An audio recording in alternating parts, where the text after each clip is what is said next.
Welcome back to the Samantha Show. I'm your host, Samantha. You can call me Sam. Just don't call me Sammy. And I am so excited for today's guest. So excited to the fact that I actually wore a shirt that I thought might, kind of communicate the industry that she is in. So I am here with Jacklyn Drake. She is a NASCAR host, TV reporter. She is our current Miss for America Strong, and she is here today. We are going to get into all the conversation. I met Jacklyn out in Vegas when I was out there competing in Mrs. American. She's in the Miss Division. She won the Miss Division, and ever since I met her briefly at the pool at the end of the experience, I have been just so in awe of her, and so I had to bring her on. So, Jacklyn, hello. How are you today? Hi, so good to see you again. First off, I noticed the shirt right away and I was hoping that it was on behalf of me. So Yeah. I love the shirt. I need the link after we're done on where to get that because you can see I have like my racing memorabilia, but I don't actually have a full checkered shirt. So I'm going to have to get that in my closet. But thank you so much for having me on today. This is a treat. It's so good to see you. Yes, it's great to see you. And I know we were talking briefly before this. Like when we're out in Vegas, there's just so much going on in our mind. We're kind of like the brain is mush. So we got to speak briefly. But to your point earlier, I'm glad we get to connect because I'm really excited just to get to know you better. I have so many questions, especially about your career. I mean, the pageant stuff is great, but like I have been fascinated about your career. But before we get into that conversation, do you go by Jackie or is it Jacklyn? So I always go by Jacklyn. I have like one friend that calls me Jackie from back in middle school, and she's really the only one, but Jacklyn is what I really prefer. I love it. Jacklyn, Miss Drake. Like Jacklyn Drake is such a strong name. Okay. So Sounds you're like a owning soap it. opera. So Jacklyn, before we dive into conversation, I like to kick off every single episode where I have a guest with three things that people need to know. And these can be opinion based or facts, literally anything that you're like, I feel like people should probably know this. And so thinking off the top of your head here, what people should probably know. First thing that people should know is that dogs are by far the best pet. I like all sorts of animals. I grew up on a farm, but I have a dog, and I think that his love is the best love that you can get from animals. I think racing is one of the coolest sports that you can go to. It encompasses all of your senses. And then my third thing is I love a good Coke float. Like ice cream and Coca-Cola over the top is one of my favorite desserts. So you got to try it if you've never had it before. Yeah, my daughter's just now kind of getting into floats. She'll do like a root beer float, but I love the idea of like branching out. Have you ever done two where like you really mix it up and do like an orange sherbet with like Sprite or something? I feel like we can get really creative with float combinations here. You can. When I was a kid, actually, we were allowed to only have one soda per day. And so if I had already had a Coke, I may get something that was healthier. And so I've had all sorts of weird floats. And then sometimes the freezer did not have the ice cream I was looking for. So I've even done like chocolate ice cream and weird sodas, and it wasn't good, but it curbed the sweet tooth, that's for sure. Yeah, there's no combination that is too out there. I recently tried, I don't know if you have seen the Oreo Coca-Cola mashup that's going on right now. They have Oreo flavored Coca-Cola and then they have Coca-Cola flavored Oreos out there. Oh, okay. I did see this. Was it good? Because I didn't buy it. I have not had the Coca-Cola, but I had the Oreos and they were pretty good. It was kind of like a cherry Oreo flavor and it had like Pop Rocks in it. It was fun. I don't allow myself a bunch of Oreos, but I was like, I just have to see what is happening here. And it didn't miss the mark. It was fine. It was good. So Honestly, if we're talking about Oreos, which I got off of the Oreos for a while there, but I love the vanilla Oreos. And then if you get the gluten-free Oreos that are the chocolate and the cream, it's the best. It comes in like the white packaging, and I just accidentally picked it up one day and it was hard to find. Like they were out of stock for a while, but they have like a little bit more crisp than the regular ones do. So check that out too. Yeah. Okay. I could talk about some sweets. I love to snack. So I'm a snacker. Anything like that I'm all in. Yes, yes. That's just a note out there. Pageant queens, we do eat. We eat all the good things. This is true. So just not on pageant week. No. I honestly, even if I had wanted to eat on pageant week, my stomach was like, nah, we're not having anything. There was like the nerves. And I want to talk about pageant week, but before we get into that, tell me just a little bit about you. Give me just a little bit about Jacklyn. So you're coming to me live. I'm in Charlotte, North Carolina. I grew up in Texas on a farm, and I was involved in racing basically since I came out of the womb. Both of my parents were past drivers, so as soon as I got of age where they could put me behind the wheel, they did. And that was when I was 6 years old.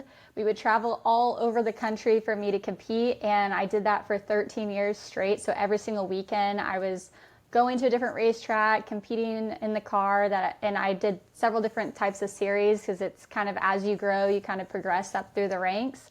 And from that point, once I graduated from high school, graduated from college, I moved here to North Carolina as I wanted to make my time in motorsports into a career, to which I moved here only to find out that it would be a really long journey. I didn't have like any connections in the sport and just kind of made my way through. So now I've been in motorsports for 12 seasons. I've done anything from like graphic design and marketing to now me doing on air and managing some of our biggest broadcast partners and media strategies. So I work for NASCAR, so the sanctioning body, and I get to travel to about 30 to 35 racetracks a year and see all sorts of good racing and meet lots of race fans and give back into the sport that essentially raised me since I was little. This is amazing. So I had no idea that you actually had experience in driving the cars that race, right? That's what you're telling me. Like you actually actively drove and raced cars. Correct. How do you practice or even get into that? So I know you said both of your parents were drivers, which is amazing.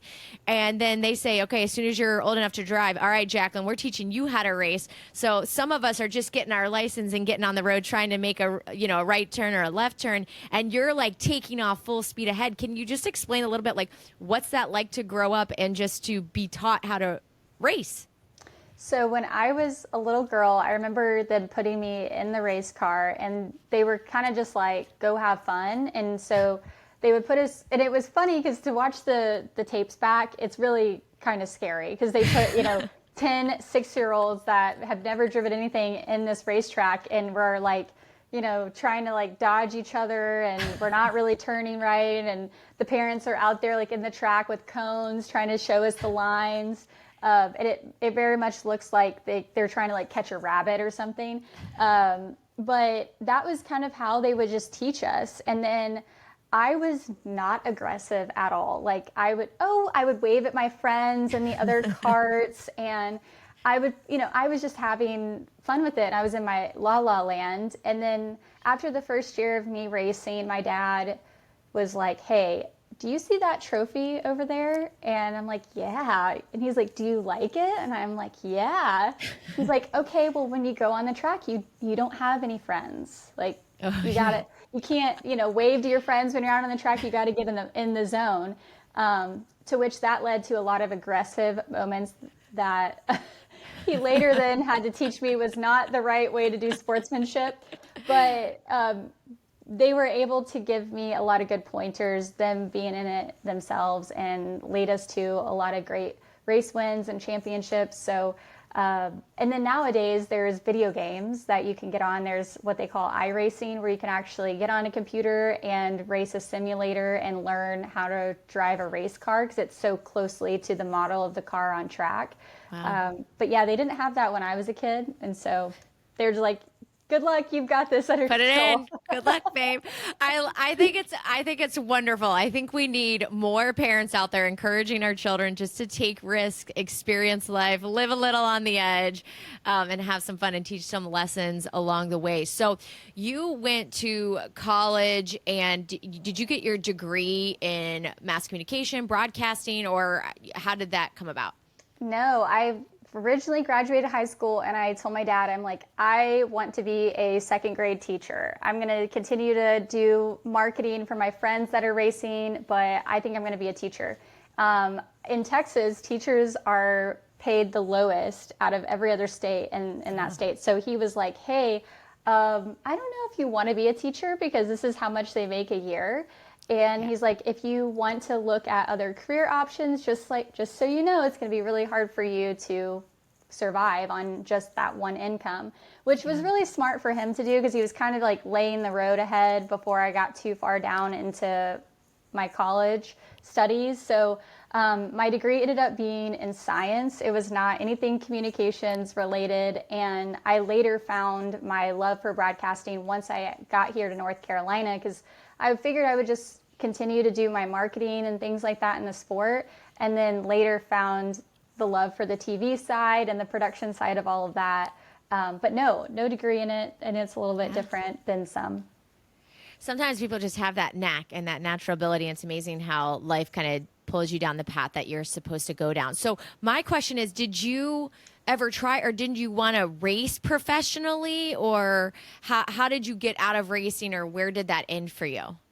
Yeah, so they have these programs, what they call Drive for Diversity, that NASCAR will host. So when I was 16, I believe, I tried out for the Drive for Diversity program. It's like multi-phased, where they may have hundreds of submissions, and then they talk to you if you're selected as the time goes on, and then they'll bring you to the track and you'll do testing and things like that. So I was in one of the programs. Usually what happens in those programs is they take you and then they will help develop you out here in Charlotte and get you in the best equipment, get you in front of the right eyes to hopefully get more partners and sponsorships so you can move up through the ranks. It ended for me while I was in the Drive for Diversity program. We didn't have any or enough family financial backing to kind of get me through further up into the ranks. So I continued to race until I was 19, but there really wasn't a way for me to get that funding to be able to go up to the next level. So the highest I raced, and for those that are listening that maybe know racing, they have like NASCAR regional, and I raced in the late model program, and I was the rookie of the year actually in '09, which is the trophy I always have right there.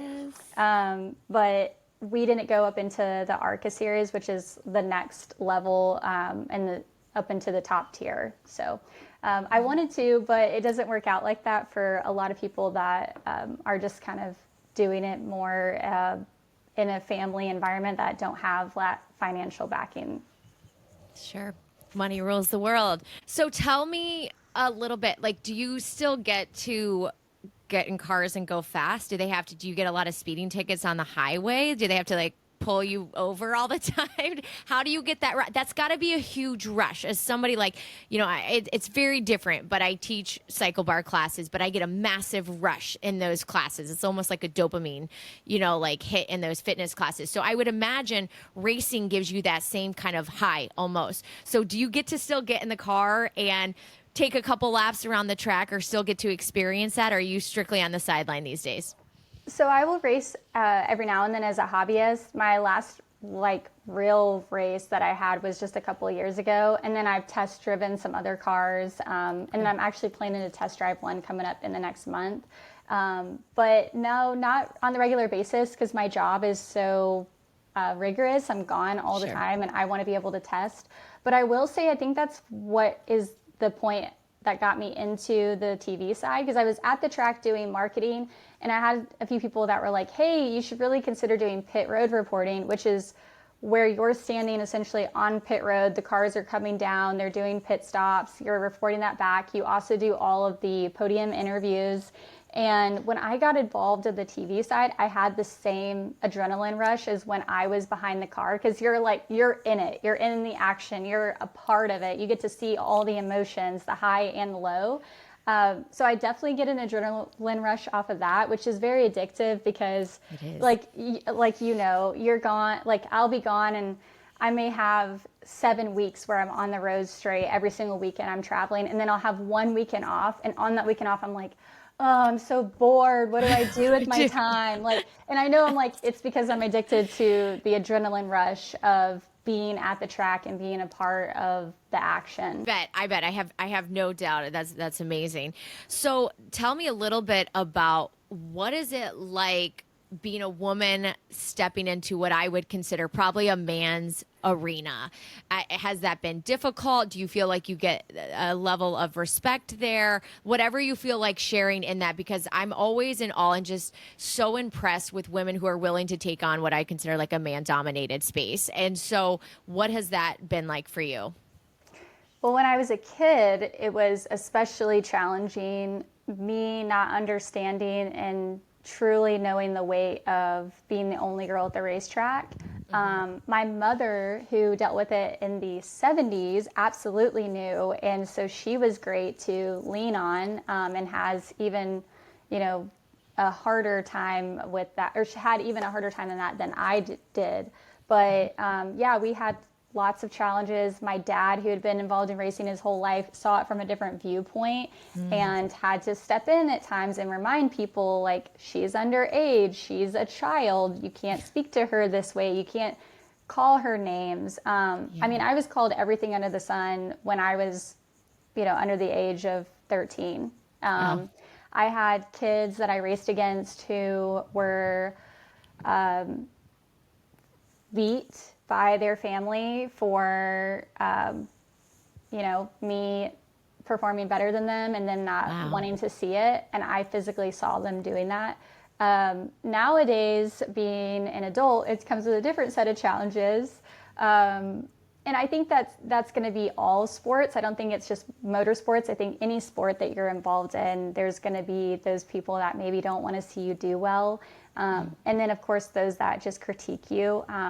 I tried to dim my light in a way when I first started out in making this into a career. Like I would go to the track and I would try to dress a little bit differently than how maybe I wanted. I wouldn't do my hair. I just put up in a ponytail, things like that. But then as time went on and as I got older, I just was like, but this is who I am. I want to curl my hair. I want to do my makeup. I want to show up and wear this. But you're just critiqued differently in a way of like, well, if this guy does the exact same thing that I'm doing, it's okay. But if I do it, it's not okay. And I think it's just, we have a spotlight on us because we are maybe one woman to every 100 male that's there.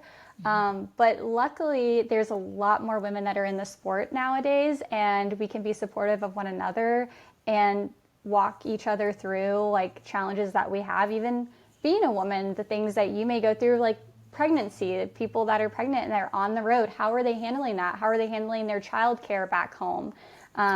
There's just a lot that goes into a woman, and I think that we're particularly pressured to try to balance it all. For men, it's much easier for them to leave and go to work on the weekend, and it's fine, they're gone. But for a woman, people are thinking about like, well, what about their home life? What about what they just left their home life? And it's like, no, we care about our home life, but we have more pressure to make everything work no matter what, because women can do it all, right? I guess. Right? We can do it all. It's been different being as an adult, being in the sport, but I have always taken it to where I try to be positive and I try to be a good advocate for those that are kind of coming up through the ranks or want to be involved in it, and just be transparent, because I didn't have that when I first started out. I didn't have somebody that like sent the ladder back down to me, and I always send the ladder back down. And I walked into race shops when I first moved here and I watched them take my resume and put it in the trash, and I never wanted to be that. I always wanted to be the person that was like, yeah, okay, you want to do this? Well, hey, let me help you, get prepared to get that job that is your dream job, or let me connect you with the right person. And I think that's all that I really can do, and trying to be the best that I can be within inside of the sport. Love that you're trying to make a difference for the women coming into this industry after you. And I think that is so important. And to your point, women in general experience this added pressure in whatever avenue or activity that we're in, because we're expected to balance home life, balance motherhood, balance being maybe a wife or a partner, and then also have a job and have our career and dress up and dress down. It's like, it reminds me of that, that scene that went viral from the Barbie movie, like all these unrealistic expectations and all the pressure. Well, Jacklyn, you're certainly doing a lot of amazing things. And not only are you in the grind with the men at the racetrack, but now you're in pageantry and you competed in your first ever pageant in North Carolina and won. Then you went to Vegas against all 50 states and won. First time ever in this industry, which is incredible. That's what I was trying to do. I fell a little short on that. That's what I was trying to do because this was all my first experience too. But you made it happen. What made you decide to do pageantry? What even prompted you to sign up for the North Carolina pageant to start? I get that asked all the time because it is so left field. But I've always really liked in racing. Ultimately, I was the underdog, and no one really expected the one girl at the racetrack to do well. And I kind of thrived at it. We even painted my race car a different color to where it looked like it was a boy's car at one point. And so when I got out, they were like, wow, this girl just beat all of us. Love it. Yeah. And I've always really liked, I am a woman, like I like fashion and I like, glitter and all those things. And so I had people say to me, hey, have you ever done pageantry? We think that you would do really well. And I put it off for 2 years. And I was like, no, I don't think this is for me. I'm too old. Like, I don't think, all the things that you typically would think about pageantry went through my head. And then this past December, I had someone else reach out to me, say the same thing. They're like, you should go to the Miss North Carolina for America. And I said, well, let me talk to some other past women that went through the process last year. And I talked to 3 different women and they all said the same thing. It will change your life. You will learn so much about yourself.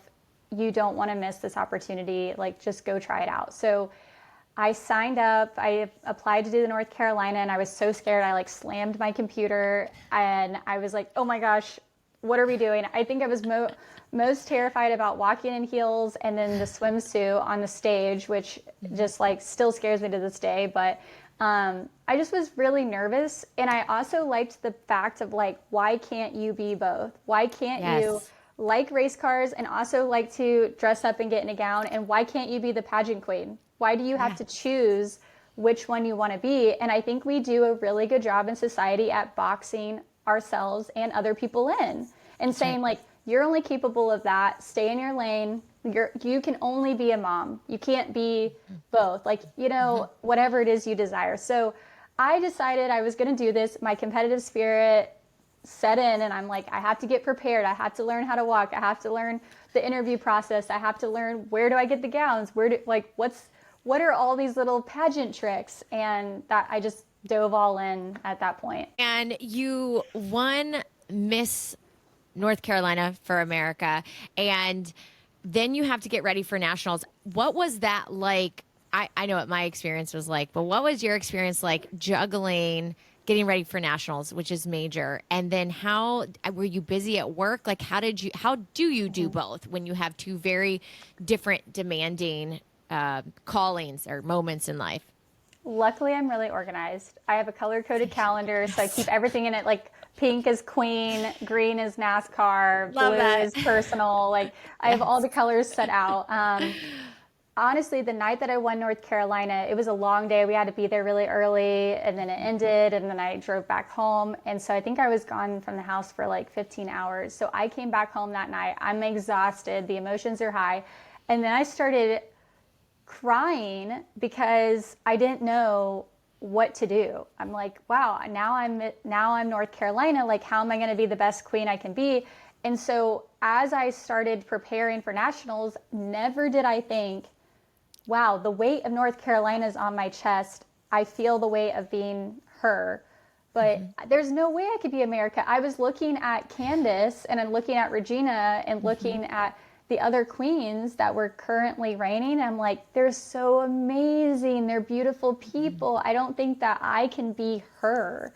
But I prepared and got everything to where I felt confident in who I was and felt confident in the walking, felt confident in all my outfits and planning all that out. And I treated it as a second job. I would do my work and then I would work on pageant stuff, and I met with coaches to get in the right mindset. And I would say 90% of it was getting in the right mindset, because when you go to Vegas, it very much is like pageant boot camp. You understand, and you have to be solid in who you are so you don't let the outside noise affect you.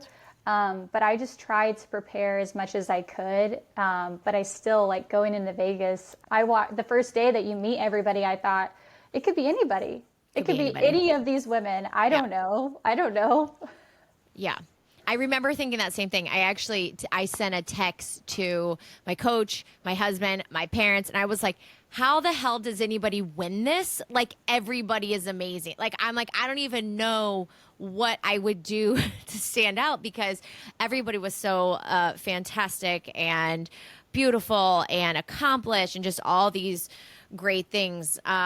So when you're in Vegas, or let me back up a little bit. So what exactly do you have, like a specific mission or cause or platform? I honestly, as someone who is now competed in pageantry, I don't love that question, because I feel like people just are who they are. They have the things that they enjoy. And so I always hated the pressure of like, what's your platform? But if you had, if you were going to speak on something, or if there was like an impact you wanted to have as a title holder, what was that going into Vegas as Miss North Carolina? So I think I have two. One being my story and wanting others to pursue whatever it is that they can dream that they want to do, that you're capable of being both. If you can do both of the things. You don't have to choose, like we spoke on. But for me, actually, when I was a kid, I struggled with reading. So my platform is focused a lot on reading and doing book drives. We call it book driving. We do a whole checkered theme. Yes. But I like to do book drives and give back to kids that don't have access to books, because it's the number one reason why kids are actually behind in reading level, the access to having a book at home that they can touch and feel and draw in, or whatever it is that they want to do to acclimate themselves to words. And I wanted to choose something like the platform question that you asked. It is tough, right? Mm-hmm. But I wanted to choose something that I personally had struggled with when I was a kid. So, and I love reading. You can see like my shelves behind me, and I have another one over here. But I wanted to really hone in on that. In North Carolina, we have what they call a book desert here, which is an area of kids that are significantly under reading levels. So North Carolina definitely serving that market and giving back. We're going to be doing a nationwide book drive through my work at NASCAR here at the end of October, and we'll be distributing books out to different school districts. So yeah, that kind of is what I've been doing here, and now as America as well. As America. So let's talk about you make top 15, you make top 6. So from top 6 on, tell it what's going through your head. Do you just black out? Do you have any thoughts? Like, up until they announce you as the winner, what was that like? So I'll say, for me, when they announced top 15, that was my goal. I wanted to make top 15. I think that's like everyone's goal. Right. You want to make that first big cut.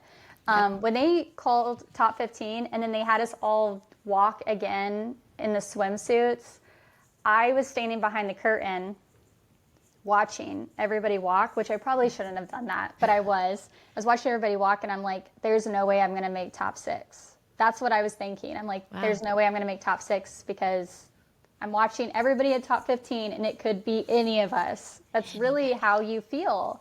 Yeah. And the only thing I felt peace at was I showed the judges who I was in interview. I feel peace that I'm doing the best I can. Whatever it is that God has for me, it will be what he wants it to be. But it could be anybody. I may not, I don't think I'll be top 6. So they called top 6, and I think I was like 3rd called up. And I'm just like, we were all kind of standing weirdly spaced on the stage too. And I'm just like, oh, wow, top 6, this is incredible. Let's go. And then they took us off, I think, the stage, and then had us do another walk. Mm-hmm. And I remember after I did that walk, they told me that I did the pattern wrong. And I didn't even know I did the pattern wrong. But then they called up top 3, and then they do the individual questions. And the whole time, I'm actually weirdly calm, because at that point I'm just like, whatever it's going to be is going to be. So I wasn't shaking or anything. Like I was shaking at the beginning of the show in prelims. I was very nervous. But then they did the questions on stage for top 3. The headphones where they have the noise canceling and all that is very nerve-wracking. They were playing that Don't Stop Believing by Journey in my ears. I've heard somebody say that, yeah. Yeah, and then I'm like coming out of there to answer the question.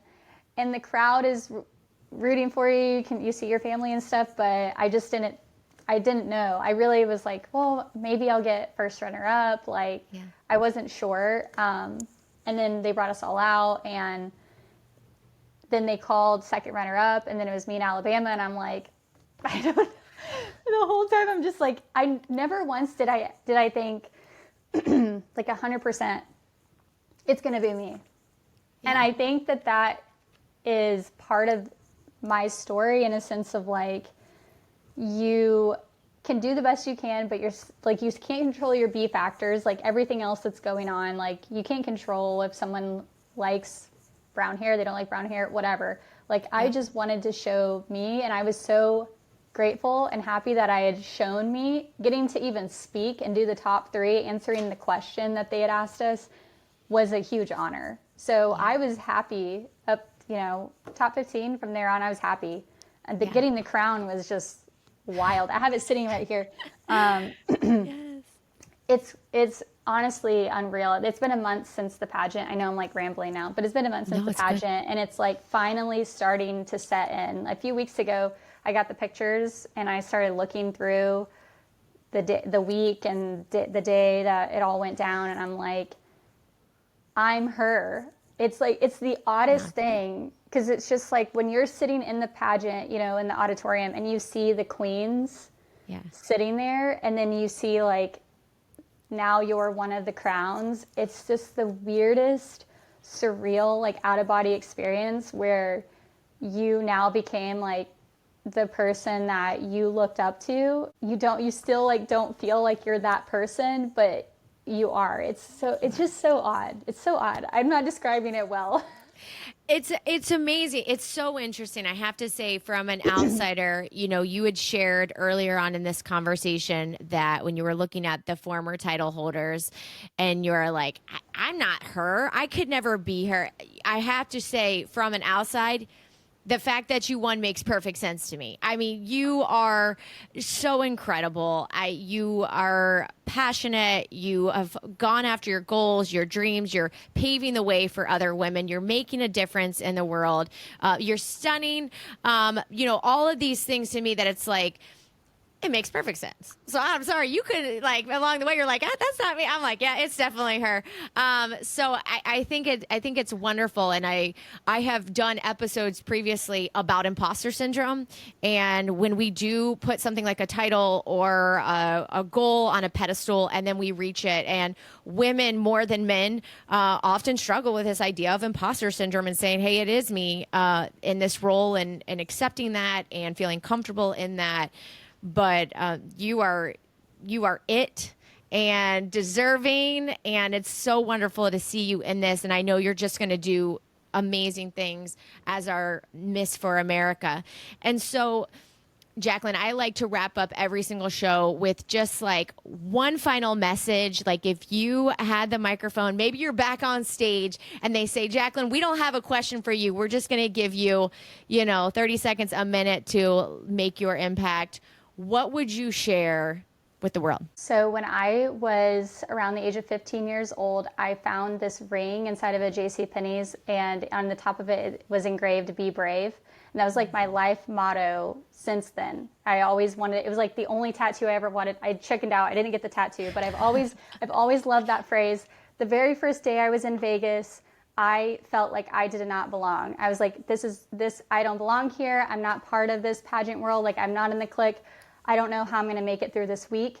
I went to the mall and I walked down this hallway, and there was a giant sign, life-size letters that said, "Be brave." That was a sign from God that I was supposed to be there. He has made everything right in his timing. And no matter if you think you're supposed to be there, you're not supposed to be there, he thinks that you're supposed to be in this part that you are in your life. So be brave, stand tall, walk in whatever it is that you're going through, because I promise it's for a reason. And whether it's good or bad, you're going to get through it. And I hope you always believe that. It's a beautiful way to wrap up this show. Well, I thank you so much. I was trying to come up with a witty way to close this in a race car way. Is there anything that we say on the side of the track that to close us out, to set us off, ready, set, go? What do we have a new phrase that we can close with that is in the racing world? I'm not privy to it.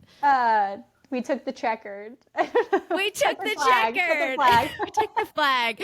With that, I hope you guys have a great day because you deserve it.